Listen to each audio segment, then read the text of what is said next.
Income from house property, the second head of income is income from house property. हमने salary पढ़ा, salary में हमने सबसे important चीज क्या पढ़ी कि there should be relation between employer and employee. उसी तरीके से इनकम फ्रॉम हाउस प्रॉपर्टी भी है, बट यहां पर कोई रिलेशन नहीं देखा जाएगा। यहां पर नॉर्मली हाउस प्रॉपर्टी मतलब आपने कोई प्रॉपर्टी खरीदी है, उस प्रॉपर्टी पर आप खुद रहोगे या वो प्रॉपर्टी आप भाड़े पे दोगे। एक सिंपल लॉजिक यही है कि मैं घर बनाऊंगा, वो घर बनाने का मेरा मेन मकसद यह रहेगा या तो मैं अपनी फैमिली के साथ उसमें रहूंगा, या तो वो घर मैं क्या करूंगा, भाड़े पे दूंगा। अच्छा, घर अगर मैं भाड़े पे देता हूं तो मुझे रेंट मिलेगा। अच्छा, रेंट मुझे मिल रहा है मतलब वो मेरे लिए क्या हो गई, इनकम। That's it. इनकम मिला तो आपको टैक्स भरना पड़ेगा, वही इनकम फ्रॉम हाउस प्रॉपर्टी है। अब मुझे बताओ घर कितने तरीके के होते हैं, प्रॉपर्टीज कितने तरीके की होती है। सबसे पहले मुझे बताओ प्रॉपर्टीज कितने तरीके की होती है। नहीं पता, चलो ठीक है।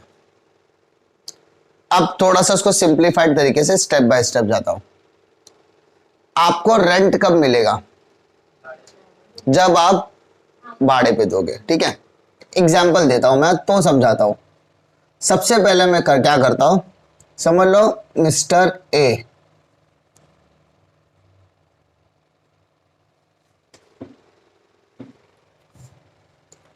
और एक मिस्टर बी, ठीक है, दोनों। Mister A is the owner of the house. इस ओनर को क्या मैं लैंडलॉर्ड बोल सकता हूं, जिसका खुद का घर होता है उसको लैंडलॉर्ड बोलते हैं। अब मिस्टर ए ने बी को भाड़ोत्री रखा, मतलब ये क्या हो गया, टेनेंट। सिंपल। हम जिसको भाड़े पे रखते हैं उसको भाड़ोत्री बोलते हैं, इंग्लिश में उसको टेनेंट बोलते हैं। दोनों के बीच में क्या हुआ रहेगा, एग्रीमेंट। एग्रीमेंट में क्या डिसाइड हुआ रहेगा, क्या डिसाइड हुआ रहेगा, रेंट। यानी लैंडलॉर्ड और टेनेंट में क्या बनेगा, एक एग्रीमेंट बनेगा जिसको हम लोग रेंट एग्रीमेंट बोलते हैं। और दोनों में डिसाइड होगा कि भैया इस महीने की XYZ तारीख को आपको मुझे इतना पैसा एज अ रेंट ला कर देना है। तो भैया मुझे बताओ इनकम किसके लिए है, ए के लिए इनकम है, तो ए को जो रेंट मिल रहा है उसको वो कहां पर डालेगा, इनकम फ्रॉम हाउस प्रॉपर्टी में डालेगा। गॉट इट, हाँ है ना, सिंपल लॉजिक, इसमें कुछ ज्यादा मगजमारी नहीं है ना। Come to one more case, mister A is a landlord. Mister A क्या है, लैंडलॉर्ड है, मतलब घर का मालिक है ना, भूमि देवता बोलते हैं हम लोग इसको, मालिक है वो। मिस्टर ए ने मिस्टर बी को भाड़े पर रखा, तो ये क्या हो गया, टेनेंट हो गया। कोई तकलीफ, दोनों के बीच में क्या बना, एग्रीमेंट बना और रेंट डिसाइड हुआ। तो लैंडलॉर्ड को जो रेंट मिलेगा उसको क्या डालेगा, वो income from house property. That's it, simple. मान लो ये दोनों के बीच में 5,000 रेंट का डिसाइड हुआ कि 5,000 रेंट आपको मिलेगा। अब मिस्टर ए और बी का तो चल रहा था, अभी बोले सर ये दोनों में फर्क ही क्या है। अब यहां से गाड़ी थोड़ी चेंज होती है। इसका एक फ्रेंड था सी, किसका, बी का। उसने बोला भाई मेरे को रूम चाहिए, क्या चाहिए, रूम चाहिए। तो बी ने बोला ठीक है, एक काम कर, मेरा जो भाड़ा है ना 10,000 रुपया है। कितना है, तू आ जा मेरे साथ शेयर रह जा, 5,000 तू देना, 5,000 मैं दूंगा। सिंपल।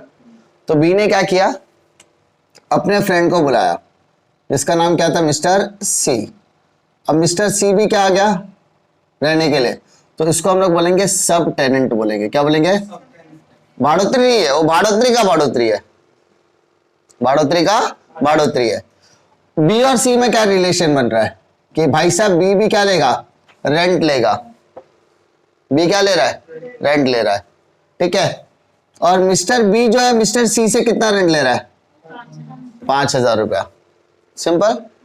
अब मुझे बताओ इसमें बी का क्या फायदा है? उसकी जेब से 1 रुपया भी नहीं जा रहा है, 5,000 रुपया लेता है और वो ए को दे देता है। सिंपल, हाँ ना? Smartness next level. मिस्टर सी को बोला भाई साहब 7,000 रुपया, 14,000 भाड़ा है, 7,000 तू दे, 7,000 मैं देता हूं। नेक्स्ट लेवल, 7,000 लिया, 5,000 इसको दिया, ये खुश। अभी को क्या फायदा है? 2,000 रुपया, है ना? तो ये 2,000 रुपया आएगा इनकम फ्रॉम अदर सोर्सेस में। क्या बोलेंगे? Income from other sources. क्या लिखोगे? रेंट रिसीव्ड फ्रॉम सब लेटिंग ऑफ प्रॉपर्टी। क्या बोलेंगे इसको? सब लेटिंग बोलेंगे। क्या बोलेंगे? सब लेटिंग। मतलब ए ने जो बी को दिया वो घर भाड़े पे दिया, इस घर की जो प्रॉपर्टी के बीच में ट्रांजैक्शन उसको बोलते हैं लेट आउट। क्या बोलते हैं बेटा? Not get out, late out. भाड़े पे दे रहा हो, लेट आउट। भाड़ा नहीं दे तो गेट आउट। सिंपल। भाड़ा दिया तो लेट आउट। घर पे है ना तू, भाड़ा दे, तेरे को भाड़े पे दिया, तू घर पे रहे, लेट आउट। मेरी प्रॉपर्टी क्या होगा? Let out. तो होगा तू टेनेंट। जब तू भाड़ा नहीं देगा तो घर से गेट आउट। ठीक है। अब बी ने क्या किया? सी को भाड़े पे रखा, बीच में 2,000 रुपए क्या कमा रहा है? प्रॉफिट। उस प्रॉफिट को क्या बोले? Income from other sources. क्या बोलेंगे? इनकम फ्रॉम, मतलब खाया पिया कुछ नहीं, ग्लास तोड़ा 12 आना वाला सीन है। ठीक है। मतलब मस्त ऐश कर रहा है, उसी घर में रह रहा है, 7,000 रुपया भी ले रहा है, 5,000 उसको दे रहा है, 2,000 रुपया खुद भी कमा रहा है, उसको बोलते हैं। या ऐसा बोल सकते हैं, ए ने बी को भाड़े पे दिया, बी गांव में शिफ्ट हो रहा है, उसके पास ऑप्शन क्या है? घर छोड़ दे। उसने सी को भाड़े पे देके चला गया, वो सी से भाड़ा लेता है और ए को भाड़ा देता है, तो भी उसको 2 पैसा मिल रहा है, उसको बोलेगा सब लेटिंग। क्या बोलेगा? तो क्वेश्चन में ध्यान से पढ़ना, क्वेश्चन में ऑब्जेक्टिव पूछेगा तो late out property, rent receive from late out property, rent receive from late out property कहां पर आएगा? Income from house property. Rent receive from सब लेट आउट प्रॉपर्टी या सब लेटिंग ऑफ प्रॉपर्टी क्या आएगा? Income from other sources. Guaranteed दोनों में से एक क्वेश्चन आ सकता है किसी भी कॉलेजेस के एमसीक्यू में। क्लियर? सब लेट आउट और लेट आउट ये दोनों में से एक कंफ्यूजन रहता है। लेट आउट बोला तो इनकम फ्रॉम हाउस प्रॉपर्टी, सब लेट आउट बोला, सब लेटिंग बोला तो किसका मतलब? Income from other sources. That's it. इसमें कोई डिफिकल्टी, प्रॉब्लम? प्रॉपर्टी कितने तरीके की होती है? प्रॉपर्टी होती है टोटल 3 तरीके की प्रॉपर्टी। कितने तरीके की? यानी सेकेंड स्टेप आता हूं, स्टेजेस ऑफ प्रॉपर्टी पर, या हम लोग बोल सकते हैं there are 3 conditions of property. सबसे पहले हम लोग बात करेंगे LOP, दूसरे की बात करूंगा DLOP और तीसरा बात करूंगा SOP। ठीक है? इसका मतलब नहीं मालूम पड़ा क्योंकि बताऊंगा, उसी का तो पैसा लेता हूं, पूरा डिटेल में बताऊंगा। LOP का मतलब क्या होता है? Let out property. क्या बोलते हैं? Let out property. ठीक है। सेकेंड क्या बोलता है? Deemed to be let out property, deemed to be let out property. और थर्ड आता है बेटा self occupied property. Full form समझ में आया? तीनों क्या होता है वो भी बता देता हूं। चलो, first case we already discuss, मेरा प्रॉपर्टी है, मैंने भाड़े पे दे दिया, दैट्स इट। क्या हो गया? वो लेट आउट। भाड़े पर देना मतलब let out. Deem to be let out का मतलब भाड़े पे दिया नहीं, देने वाला हूं। और तीसरा सेल्फ ऑक्यूपाइड मतलब मैं जिस घर में रहता हूं, क्या हो गया? Self occupied property, that's it. एक एग्जांपल देता हूं, मान लो हम लोग एक डुप्लेक्स में रहते हैं। डुप्लेक्स क्या होता है? 1+1 बोलते हैं ना उसको। मैं नीचे अपना आलीशान महल बना के रखा हूं, ऊपर 2 बाला चढ़ा है, तो इसमें 2 रूम है। ठीक है। यहाँ पे मैं मेरी फैमिली पूरा हम लोग नीचे के माले पे रहते हैं, नीचे रहते हैं, और ऊपर के माले पे 2 भाड़ोत्री रखता हूं। सिंपल। यहाँ पर मिस्टर ए रहता है, फिलहाल उसने ले लिया जगह। यहाँ पे मैं खुद रहता हूँ फैमिली के साथ, और ये भाड़े पर दिया नहीं, देने वाला हूं। तो मैं जिस घर में रहता हूं उसको बोलेंगे सेल्फ ऑक्यूपाइड प्रॉपर्टी। जिस घर से मुझे भाड़ा आता है उसको बोलूंगा लेट आउट प्रॉपर्टी। क्या बोलूंगा? और जिस घर को मुझे भाड़े पर देना है उसको बोलूंगा deem to be let out property. क्या बोलेंगे? Deem to be let out property. Simple. अच्छा, ये क्या होगा? जो घर मेरा क्या है? खाली है। जो घर मेरा क्या है? खाली है। ठीक है, इसको बोलेंगे deem to be let out property. भाड़े पर दिया नहीं है, देने वाला हूं। सिंपल। One more case. मानो मेरा एक घर है, समझने की कोशिश करना, तब आपको अच्छे से समझ में आएगा मैं क्या कहना चाहता हूं। मैं ये 2 घर में हूं। मंडे से लेके फ्राइडे तक मैं इस घर में रहता हूं और सैटरडे संडे को मैं ये घर में रहता हूं। सिंपल। दोनों घर में रहता हूं, इसलिए मैंने दोनों घर को भाड़े पे नहीं दिया। मान लो मैं मुंबई में रहता हूं मंडे टू फ्राइडे और फ्राइडे की रात है सैटरडे की सुबह को निकल जाता हूं पुणे में जाके 2 दिन रहता हूं फैमिली के साथ। तो क्या लगता है अगर मैं 5 दिन यहाँ और 2 दिन वहां रहूं तो ये घर को भाड़े पे देना पॉसिबल है क्या? ऐसा बोलूंगा क्या 5 दिन तू रह, बाद में सैटरडे संडे तो अपना बोरिया बिस्तर बांधने का, मेरी फैमिली के साथ में इधर आएगा। तो हफ्ते में तो सिर्फ 5 दिन का ही भाड़ा देने का, मतलब महीने में सिर्फ 20 दिन का भाड़ा देने का, ऐसा होता है क्या? मैं दोनों घर में जा रहा हूँ ना, दोनों घर में मेरा रहना चल रहा है।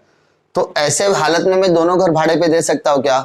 क्या मैं एक घर भाड़े पे दे सकता हूँ क्या? नहीं दे सकता। तो इन दैट केस ये दोनों घर मेरे पास ही है।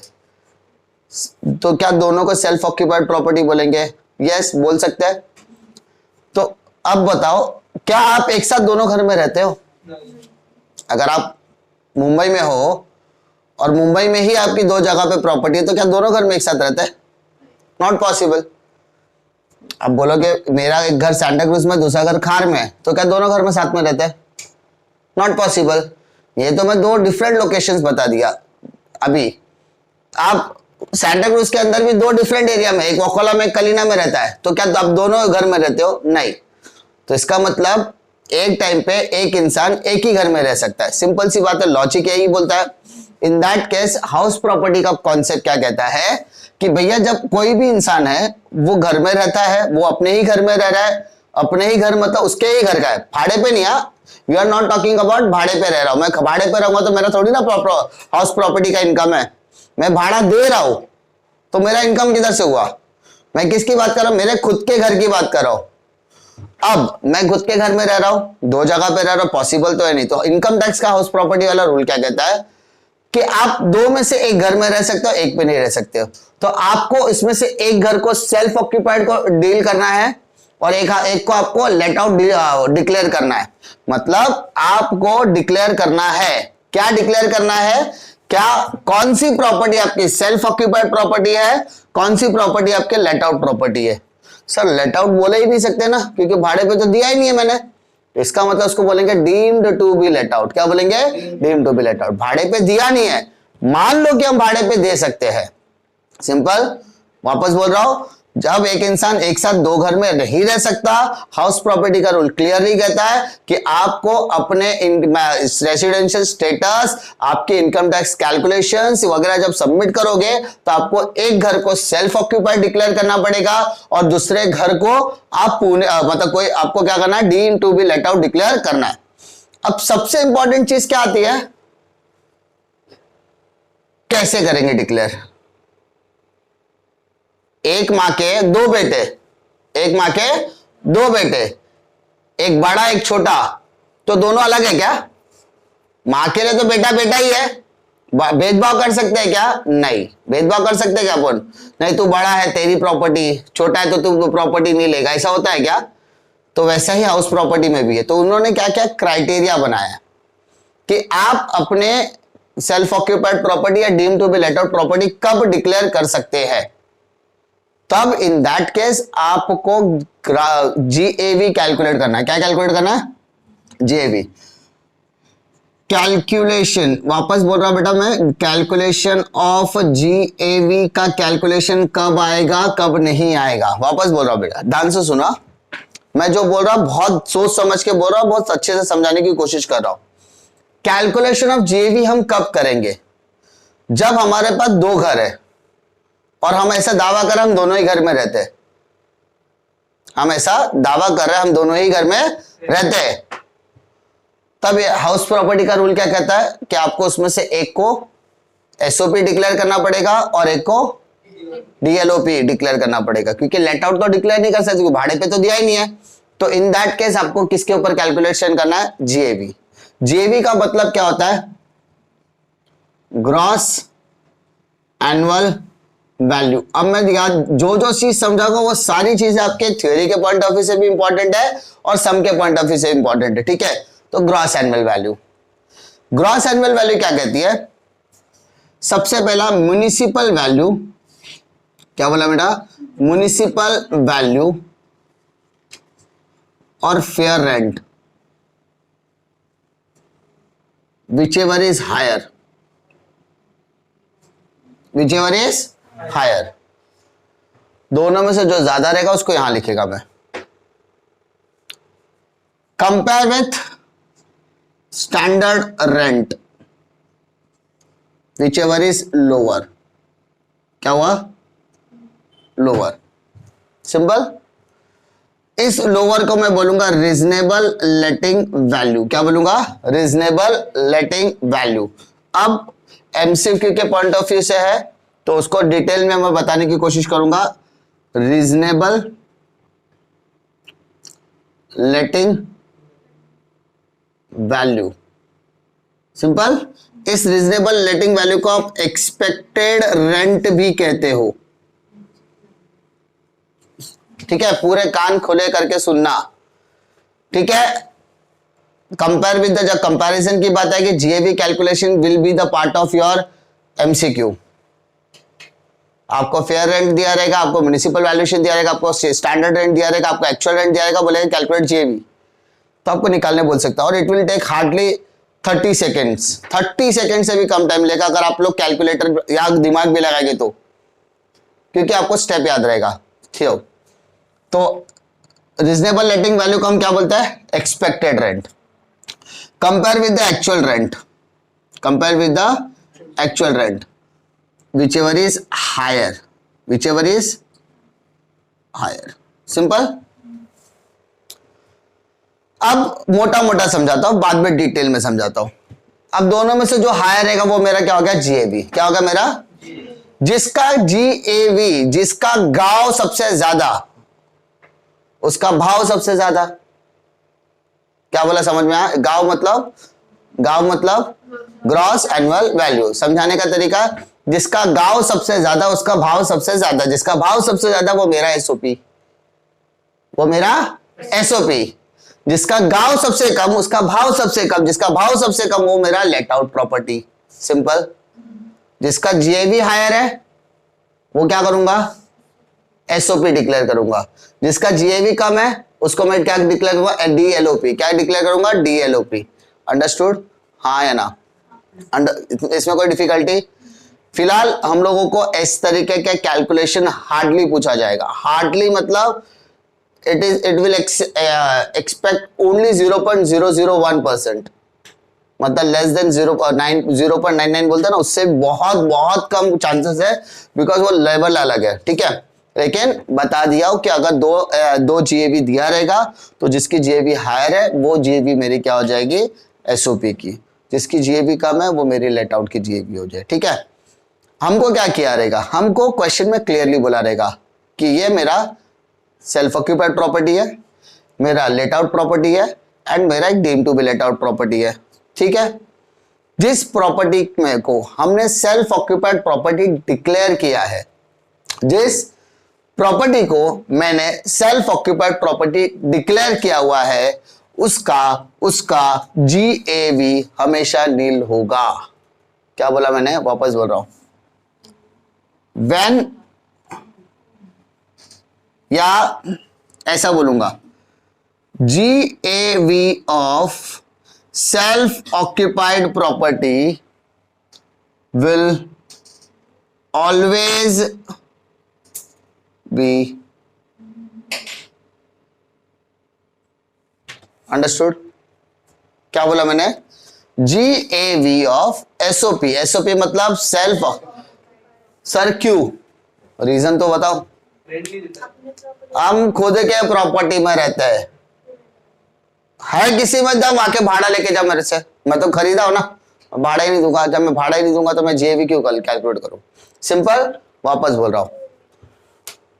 House property, there are three types of house property: let out property, DLOP property and SOP property. That are three properties. Self occupied property, जिसका self occupied property है भाई उसका GAV हमेशा क्या रहेगा? नील। मैं जिसको भाड़े पे दे चुका या जिसको भाड़े पे देने वाला हो, जिसको भाड़े पे दे चुका उसको बोलेंगे लेट आउट प्रॉपर्टी, जो भाड़े पे देने वाला उसको बोलेंगे deem to be let out property. That's it. But calculations कैसे करना है, ठीक है, अब उसकी तरफ आते हैं अब लोग। How the income from house property calculated, किस तरीके से हाउस प्रॉपर्टी को कैलकुलेट किया जाता है।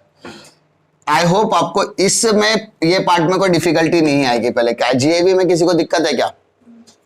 अगर किसी को दिक्कत है तो बता दो, क्योंकि ये बहुत इंपॉर्टेंट पार्ट है, इसी के हिसाब से हमारा पूरा सम चलने वाला है। ठीक है, चलो स्टार्ट करता हूं मैं। House property, income from house property का छोटा सा फॉर्मेट है। अब तुम लोग को लाइन मार के समझ में आ गया कि इतना छोटा फॉर्मेट है। दैट्स इट, इससे छोटा ही फॉर्मेट होगा। क्या करना है?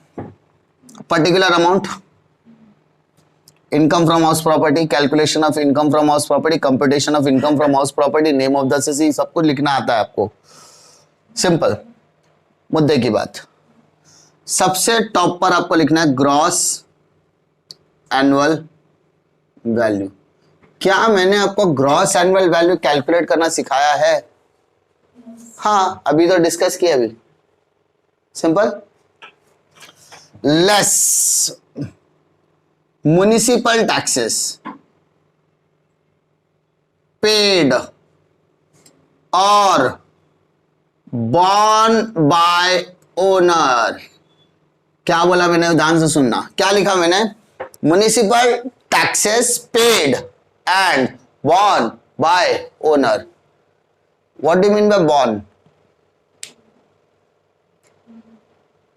बॉर्न का मतलब क्या होता है?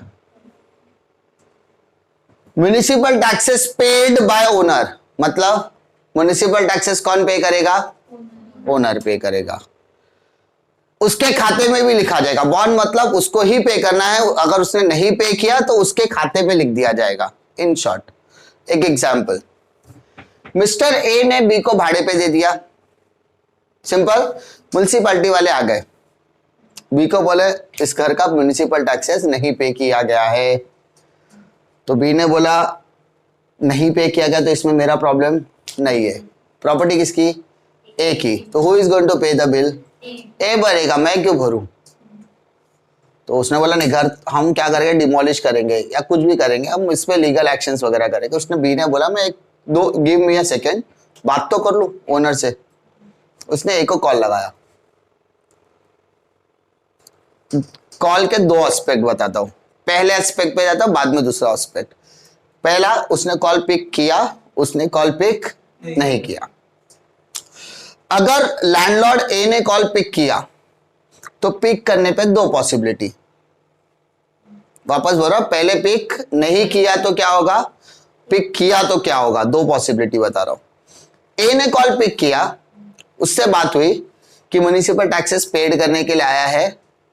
तो ए ने बोला अभी तो मैं नहीं हूं, डू वन थिंग, पे कर दे, मैं आके रीइंबर्स कर दूंगा।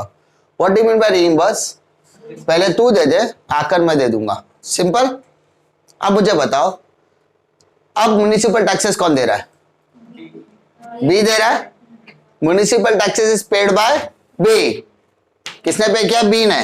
बट रीइंबर्स बाय ए, मतलब इन शॉर्ट कहा जाए तो डायरेक्टली और indirectly who had paid the tax? A ने पे किया। बोल सकते हैं municipal tax is paid and borne by owner. Understood? Borne by. Condition one समझा? हाँ है ना? कंडीशन पिक करने के बाद ए ने बोला आपको पे करने की जरूरत नहीं है, उनको बोलो ए आएगा अपना मामला देख लेगा। सिंपल। हमने उसको बोल दिया, म्युनिसिपल कमिश्नर जो भी आया उसको बोल दिया, उसने बोला ठीक है, ये अभी आउट ऑफ टाउन है ना, हम नोटिस देके जाते हैं। 14 दिन के बाद ए आएगा और वो लाइन लगा के म्युनिसिपल टैक्सेस भर देगा। अब बताओ किसने पे किया? सिंपल, मगजमारी। कंडीशन नंबर 2, ए ने कॉल पिक ही नहीं किया। तो बी ने अपना सोचा, बी ने बोला कि एक काम करो मैं दे देता हूं और आप चले जाओ। बी ने पे कर दिया। ए का कॉल आया, भाई तूने कॉल क्यों किया? उसने बोला म्युनिसिपल टैक्सेस पे करने का था। तो उसने बोला ठीक है ना, पे करना कर दूंगा। मैंने कर दिया। क्यों किया? मैंने बोला था क्या? मेरे से पूछ के किया था क्या? नहीं ना। तो सर आपके लिए क्या? मेरे को पूछा था क्या? शांत पट्टी क्यों दिखाया? मेरे को नहीं, मैं आके भरता था, तूने क्यों भरा? दा दिखा रहा है, अड़ गया, नहीं देगा पैसा। अब बताओ who has paid the municipal tax? A ने भरा कि बी ने भरा? बी ने भरा। तो क्या वो ओनर है क्या? नहीं, वो क्या है? टेनेंट। तो यहां पर लेस नहीं करेंगे फिर। अंडरस्टूड? मतलब डायरेक्टली और indirectly the tax of municipal should be paid by owner only. समझा? टेनेंट ने भरा, बाद में रीइंबर्समेंट ले लिया, चलेगा। डायरेक्टली ओनर ने भरा तो भी चलेगा। 10 साल का भरा तो भी चलेगा, 25 साल का भरा तो भी चलेगा, पिछले 15 साल का भरा तो भी चलेगा, कितने साल का भी भरने तो डजंट मैटर। समझा? But it should be paid by owner only. That's it. तकलीफ पक्का? म्युनिसिपल वैल्यू और म्युनिसिपल टैक्सेस सेम होता है क्या? नहीं, दोनों में फर्क है। वैल्यूएशन और टैक्सेस अलग है, तो इसका मतलब ये वैल्यू को यहां पे मत लिखना, ये वैल्यू को यहां पर मत लिखना, दोनों में फर्क है। समझा? तो ग्रॉस एनुअल और म्युनिसिपल टैक्सेस एडजस्ट करने के बाद आपको अमाउंट मिलेगा, उसको हम लोग बोलेंगे नेट एनुअल वैल्यू।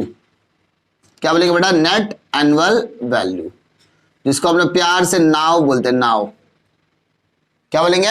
नाव। Net annual value. उसके बाद आता है less deduction under section 24। Oh my god, salary का सेक्शन क्या था? सैलरी का डिडक्शन का सेक्शन क्या था?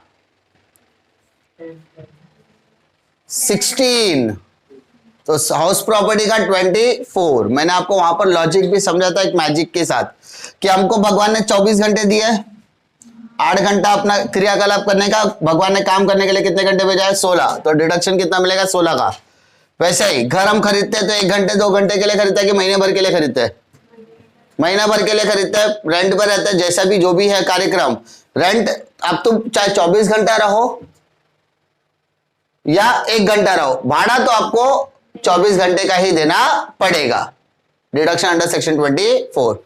मैंने जो लॉजिक बताया और सेक्शन का कोई इसमें रिलेशन नहीं है, सिर्फ याद रखने के लिए बताया। ठीक है? Deduction under section 24। 24 ए क्या कहता है? Standard deduction. क्या कहता है? Standard deduction 30% of now. अब my dear, what is standard deduction? मतलब अब मुझे बता, मैं घर खरीदने आया या भाड़े पे लेने के लिए आया, मैं आया, ये देखा है प्रीमाइसेस देखा, अरे मैंने बोला ये घर प्रीमाइसेस बहुत गंदा है, लेने का नहीं। तो लैंडलॉर्ड बोला कि मैं इसमें टाइल्स लगा के देता हूं ना। क्या लगा के दे रहा हूं? टाइल्स लगा के दे रहा हूं। उसने इटालियन मार्बल लगाने दो या टाइल्स, नॉर्मल टाइल्स लगाने दो, कोई फर्क पड़ता नहीं है। चलो लगाया, टाइल्स वगैरह लगाया, मैंने बोला ऊपर नीचे सब कुछ आपको, सीलिंग विलिंग बैठा के सब बैठा के दे रहा है, वो सब कुछ करके दे रहा है। उसने मस्त हाई फाई इंटीरियर डिजाइनर को अपॉइंट किया है, जिसने 15-20 लाख रुपए का बत्ती बुझा दिया उसका। अब वो जाएगा इनकम टैक्स और ये म्युनिसिपल कमिश्नर के पास या इनकम टैक्स फाइल करने के लिए जाएगा, बोलेगा मेरे को यहाँ पे सिर्फ 35,000 भाड़ा मिलता है, 50,000 भाड़ा मिलता है, 1 लाख भाड़ा मिलता है, 1.25 लाख भाड़ा मिलता है, 2 लाख मिलता है, कोई मैटर नहीं करता। भाड़ा मिला ठीक है, म्युनिसिपल टैक्स भरा, हाँ भरा, तो क्या मिलेगा? न्याय मिलेगा। अब आपने उस प्रीमाइसेस के ऊपर जो भी खर्चा किया रहेगा, वो खर्चा 3 रुपए का होने दो या 3 करोड़ रुपए का होने दो, उससे कुछ मतलब नहीं हमारा। यानी any of the expenses incurred by owner on the premises for receiving the rent should be ignored, because we already allowed a standard deduction of 30%. आप इटालियन मार्बल लगाओ या कोटा लादी लगाओ, हमारा उससे कोई लेना देना नहीं है। आप नत्थुराम से बुलाकर सीलिंग बैठाओ या किसी इंटीरियर डिजाइनर को बुला के सीलिंग लगाओ, हमसे उसको कोई मतलब नहीं है। उसका कोई भी खर्चा रहने दो, उससे कोई हमारा मतलब नहीं है। हम सिर्फ क्या चाहते हैं, हमारे नाम का 30%, यानी कोई भी एक्सपेंसेस होगा उसको वहां पर क्या करेंगे, इग्नोर। लाइटिंग कराया, सीलिंग पे कलर करवाया, दीवार पे कलर वगैरह कराया, उसके बाद स्ट्रक्चर बड़ा किया, उससे कोई लेना देना नहीं हमारा। वो सारी चीज आप देखो, हमको कुछ मतलब नहीं। हम क्या कर रहे हैं, नाव का आपको डिडक्शन दे रहे हैं, ठीक है। 24B कहता है इंटरेस्ट ऑन बोरोड कैपिटल। क्या कहता है बेटा, 24B कहता है इंटरेस्ट ऑन बोरोड कैपिटल।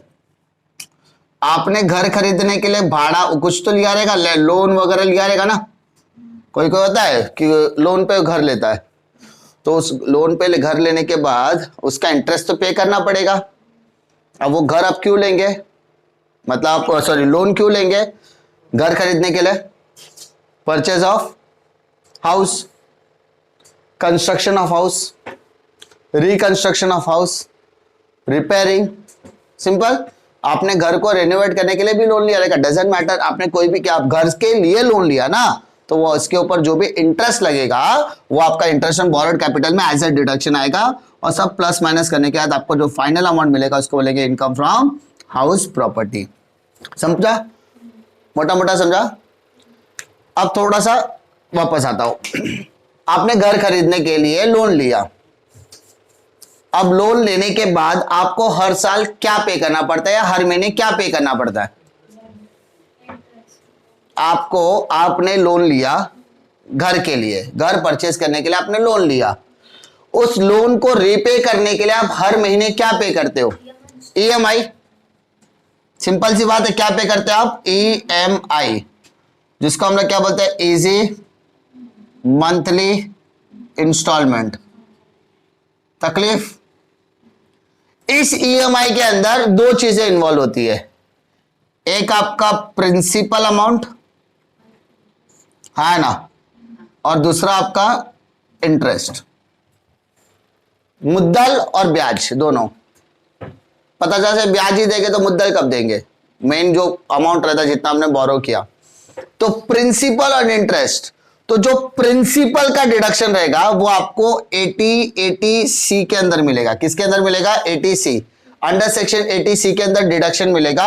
और इंटरेस्ट का सेक्शन आपको 24B जैसे मैंने डिस्कस किया, इनकम फ्रॉम हाउस प्रॉपर्टी के अंदर मिलेगा। अंडरस्टूड, मतलब आप जो घर खरीदोगे ना उस पर जो EMI पे करोगे आपको पूरा का पूरा क्या मिल गया, छूट मिल गया।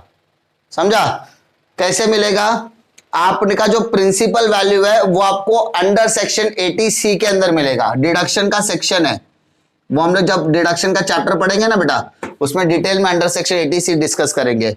और जो इंटरेस्ट है वो 24B, यानी आपके ऊपर किसी भी तरीके का बर्डन नहीं आएगा। सिंपल, पहला चीज, इतना दिक्कत हाँ है ना। हाउस प्रॉपर्टी का कैलकुलेशन कैसे करना समझ में आया, इतना सा फॉर्मेट है, दैट्स इट।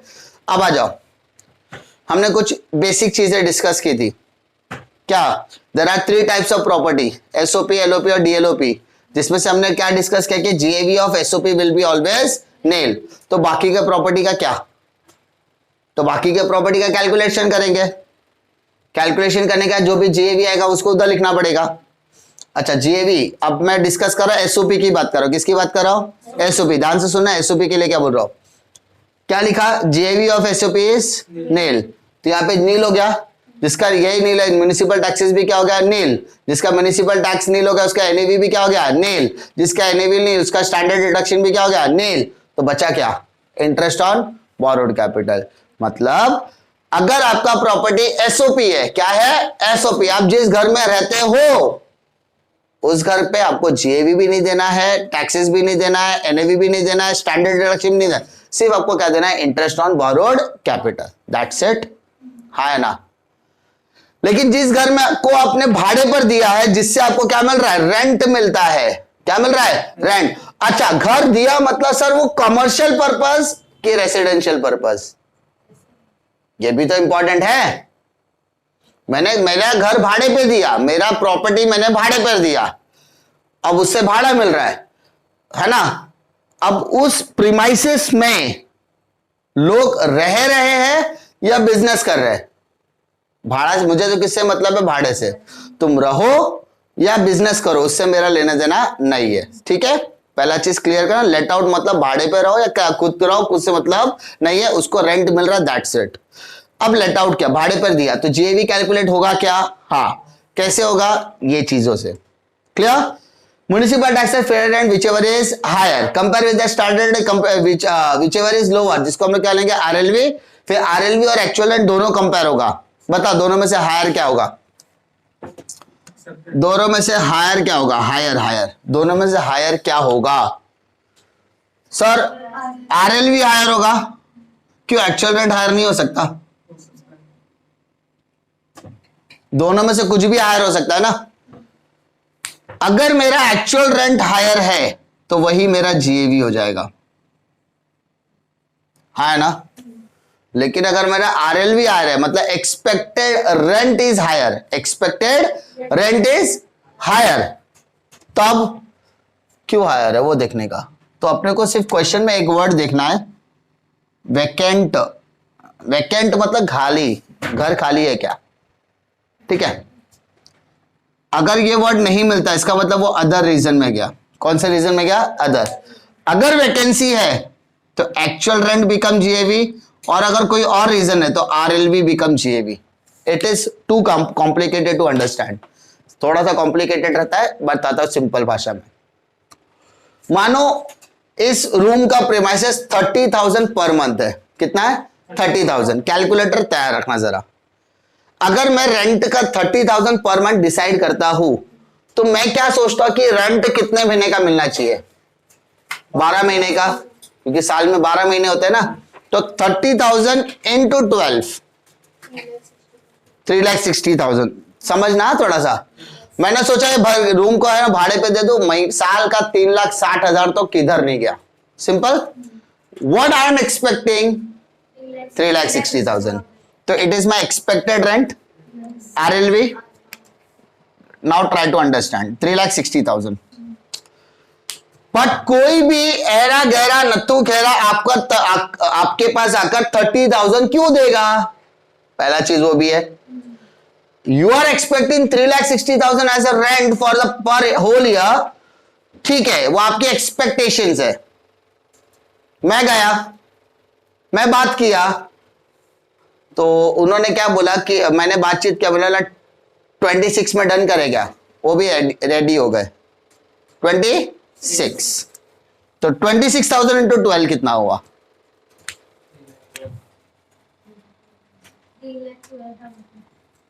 अंडरस्टूड। तो what is your actual rent, simple, whichever is higher, RLV, simple. यहां पर आ गया, क्या रूम भाड़े पर देते समय, या वापस बोलो, इस पूरे फाइनेंशियल ईयर यानी अप्रैल से लेके मार्च तक क्या रूम में वैकेंसी थी, नहीं। अरे मैं तो पूरा 12 महीने का रेंट दे रहा हूं ना, क्या वैकेंसी थी, नहीं। तो वैकेंसी थी नहीं तो ये वाला लेके क्या वाला, वापस बोल रहा हूं, मैं कितने महीने का रेंट दे रहा हूं, 12 महीने का। जस्ट समझो, मैं रूम एग्रीमेंट फाइनेंशियल ईयर अप्रैल से लेके मार्च, रूम का भाड़ा कितना महीने का एक्सपेक्ट कर रहे वो, 12 महीना। मैं दे भी कितना महीना रहा हूं, 12 महीना, मतलब 12 महीना टोटल सेम है। तो इसका मतलब वैकेंसी था क्या, रूम खाली था क्या वो टाइम पे, उस पर्टिकुलर एक साल के अंदर, नहीं। तो अदर में आया, तो अदर है तो क्या हो गया, आरएलवी, सिंपल। अब समझ में आया क्या बोल रहा हूं, मैंने 12 महीने का दिया तो वैकेंसी किधर से आया, आया नहीं ना। अब कहानी में थोड़ा ट्विस्ट, अप्रैल में उन्होंने बोला कि मेरे को 30,000 रेंट वाला चाहिए, ओके। मैं गया, मैंने उनको बोला कि मैं देने के लिए रेडी हूं, लेकिन मेरे को मेरा रूम पहले बनाकर दो, जैसे आपने मेरे को वादा किया है। जब तक रूम मुझे उस हालत में नहीं मिलेगा तब तक मैं लूंगा नहीं। अब यहां पे रेनोवेशन का काम चालू है, ठीक है। क्या वो रेनोवेशन करने के टाइम पर मैं उसको रेंट दूंगा, because it's from owners and. दीवार पे टाइल्स लगाना है, ये किसका लुकआउट है, ओनर का। सीलिंग बैठाना है, ये ओनर का लुकआउट है। समटाइम्स वो टेनेंट का भी रोल होता है।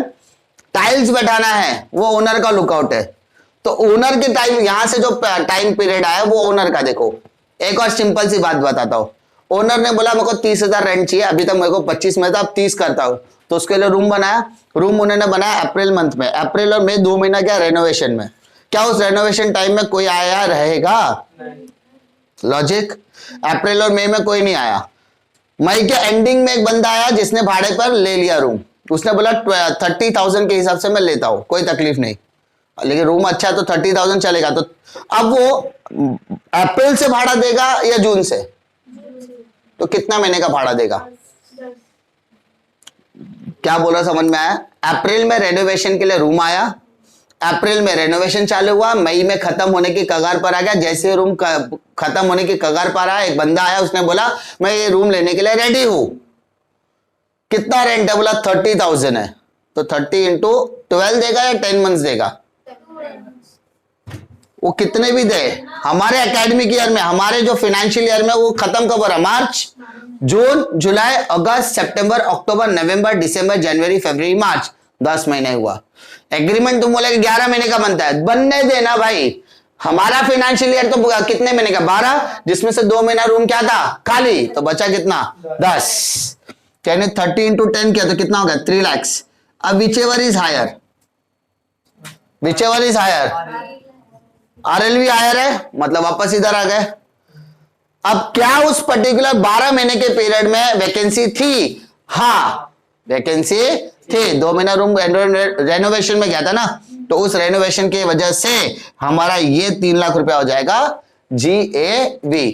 मतलब क्वेश्चन में क्लियरली बोला रहेगा कि if there is a vacancy, if there is a residential plot or commercial plot is on a vacancy of a या vacant period of 1 month, 2 month, 3 month, जो भी वैकेंसी पीरियड रहेगा दिया है, तो actual rent become GAV।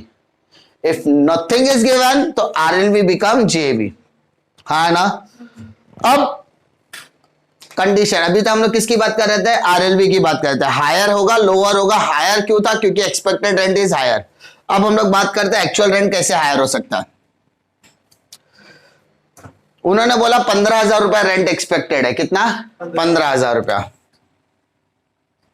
Into 12 किया तो 1,80,000 हो गया। उन्होंने रेनोवेशन वगैरह सब करके दिया, लेकिन एजेंट का काम क्या रहता है? तो उसको मालूम है 15,000 ना, तो उन्होंने एक्सपेक्ट किया 15,000। तो उन्होंने वो सामने वाला, मैं आया देखने के लिए, बहुत अच्छा रूम है, बहुत सही है, बहुत सही सॉलिड है रूम। कितना भाड़ा है? उसने बोला 25,000। कितना? 25,000। मैं बोला लैंडलॉर्ड से मिलने का। बोला चलो, मिला 25,000 में, नेगोशिएशन हुआ 20,000 में डन हो गया। कितने में डन हुआ? 20,000। तो एक्चुअल रेंट कितना हो गया? 20,000 into 12, that is whichever is higher। GAV कितना हो गया? 2,40,000। होता है कि नहीं होता है? नॉर्मल केसेस ऐसे ही होते हैं ना कि भाई साहब है, मालूम है 15 में, 15 बोलूंगा तो 10 पे आएगा, 15 बोलेगा तो 12 पे आएगा, 15 बोलेगा तो 25 बोलता हूं 20 पे आया, फायदा तो भी ओनर का ही है। सिंपल।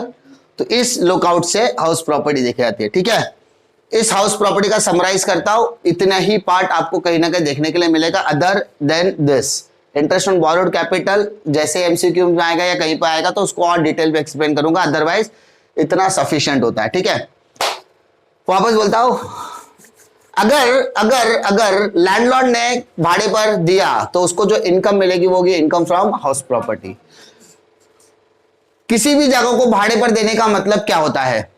वो जगह की 4 दीवारी, जगह की 4 दीवारी के ऊपर का छत, जगह की 4 दीवारी के जमीन के अंदर, ये सारी चीज उसकी है। सिंपल।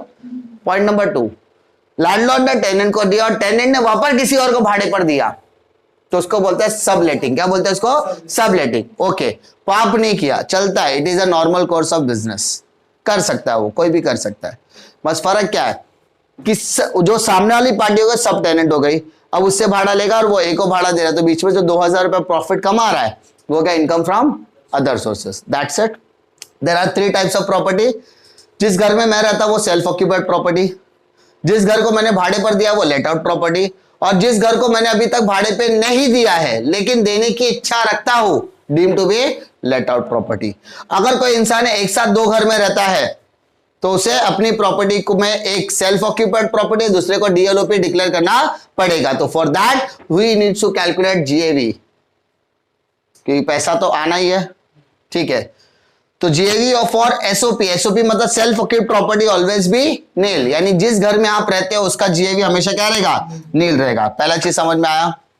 जीएवी कैलकुलेशन करने के लिए म्युनिसिपल वैल्यू और fair rent whichever is higher compare with the standard rent whichever is lower, तो आपको मिलेगा आरएलवी। आरएलवी मतलब रिजनेबल लेटिंग वैल्यू, जिसको हम एक्सपेक्टेड रेंट बोलते हैं। क्या बोलते हैं? Compare with the actual rent whichever is higher. अच्छा, हायर में देखने का एक्चुअल रेंट हायर है कि आरएलवी हायर है? एक्चुअल रेंट हायर है, वही जीएवी हो गया।